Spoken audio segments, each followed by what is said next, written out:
बिस्मिल्लाहिर्रहमानिर्रहीम अस्सलामुअलैकुम वरहमतुल्लाहि वबरकातुहू। आज का हमारा टॉपिक ख़वातीन के अय्याम मखसूसा के हवाले से है कि शादीशुदा अफराद के लिए इस दौरान जो है क्या मसाइल हैं। अय्याम मखसूसा के हवाले से हम आपके सामने बयान करेंगे। ये आयत नंबर 222 है, सूरह बकरा है और दूसरा सिपारा है। आयत समात फरमाएँ। अल्लाह पाक फरमाता है वयसअलूनका अनिल महीद कुल हुवा अज़न फ़अतज़िलुन निसा फिल महीद वला तक़रबूहुन्न हत्ता यतहुरन फ़इज़ा ततहहरन फ़अतूहुन्न मिन हैसु अमरकुमुल्लाह इन्नल्लाह युहिब्बुत तव्वाबीन व युहिब्बुल मुतत्ताहिरीन। अल्लाह पाक इरशाद फरमाता है और तुमसे हैज़ के बारे में पूछते हैं, तुम फरमाओ वो नापाकी है, तो हैज़ के दिनों में औरतों से अलग रहो और उनके करीब ना जाओ जब तक पाक ना हो जाए। फिर जब खूब पाक हो जाए तो उनके पास वहाँ से जाओ जहाँ से तुम्हें अल्लाह ने हुक्म दिया है। बेशक अल्लाह बहुत तौबा करने वालों से मोहब्बत फरमाता है और खूब साफ़ सुथरे रहने वालों को पसंद फरमाता है। अब आइए इसकी तफसीर मुख्तसर में आपके सामने बयान करता हूँ। अरब के लोग यहूदियों और मजूसियों की तरह हैज़ वाली औरतों से बहुत नफ़रत करते थे।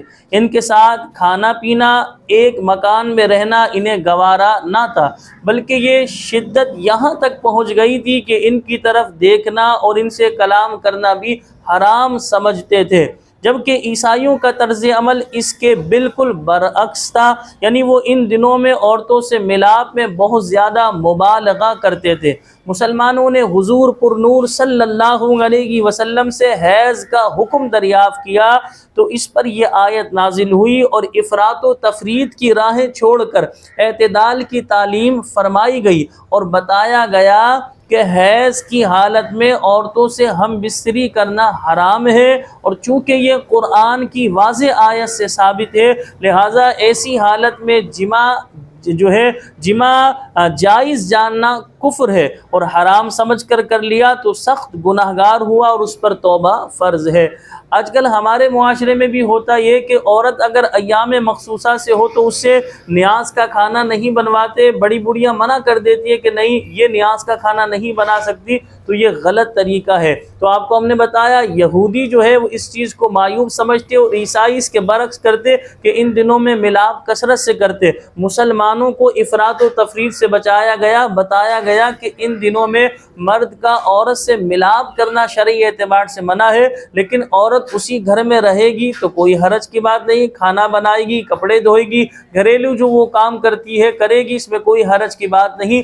फरिश्तों के जो रहमत के फरिश्ते होते हैं उनके आने में भी ये रुकावट नहीं होगी, क्योंकि ये बीमारी या यूँ समझ लीजिए अल्लाह तबारक व तआला की तरफ से अल्लाह ने आजमाइश में उसे ज़ाहिर सी बात है मुब्तला किया कि कम व बेश 7 दिन या 10 दिन तक जो है वो इस हालत में रहेगी।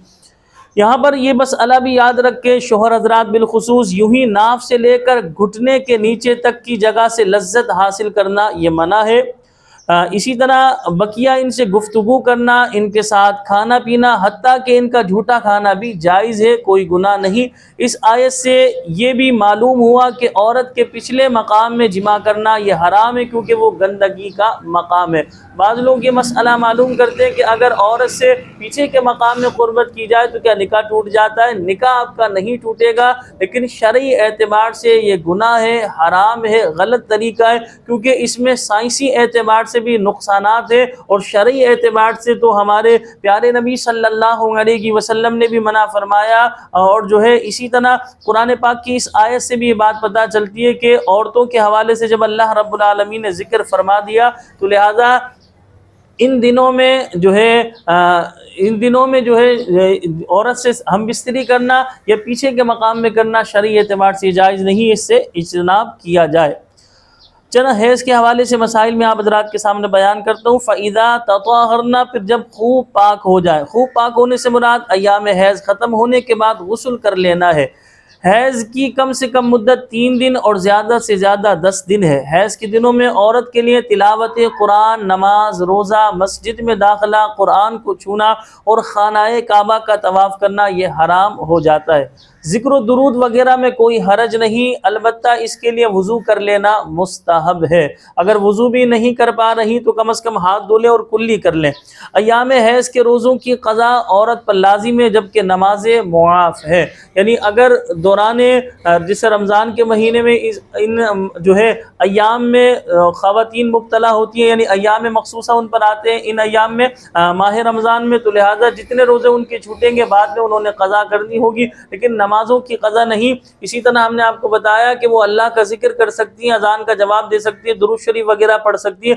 कुरान की आयात को कुरान की नियत से नहीं पढ़ सकती। हाँ, कुरान की दुआया आयात को दुआ की नियत से, मसलन रब्बना तक़ब्बल मिन्ना इन्नका अंतस समीउल अलीम, रब्बि जअलनी मुक़ीमस सलाती, रब्बना आतिना फिद दुनिया हसना, इस तरह की जो दुआया आयात है इन्हें दुआ की नियत से तिलावत कर सकती हैं, लेकिन कुरान की नियत से नहीं पढ़ सकती। यकीनन जो है आज की वीडियो आपको पसंद आई होगी। अगर आपको कोई भी इस तरह का शरई मसला जो है दरकार हो तो आप व्हाट्सएप पे भी मुझसे रब्ता कर सकते हैं, नीचे कमेंट्स में भी आप लिखकर जो है अपना मसला बयान कर सकते हैं। याद रखें, दीन सीखने में हया आड़े नहीं आनी चाहिए। जो दीन सिखाया जा रहा है सही इसे सीखना चाहिए, और जो हम पर शरीयत के अहकाम लागू हैं हमें उस पर जो है पाबंदी के साथ अमल करना चाहिए। हमें अपनी दुआओं में याद रखिएगा। अस्सलामु अलैकुम व रहमतुल्लाहि व बरकातुहू।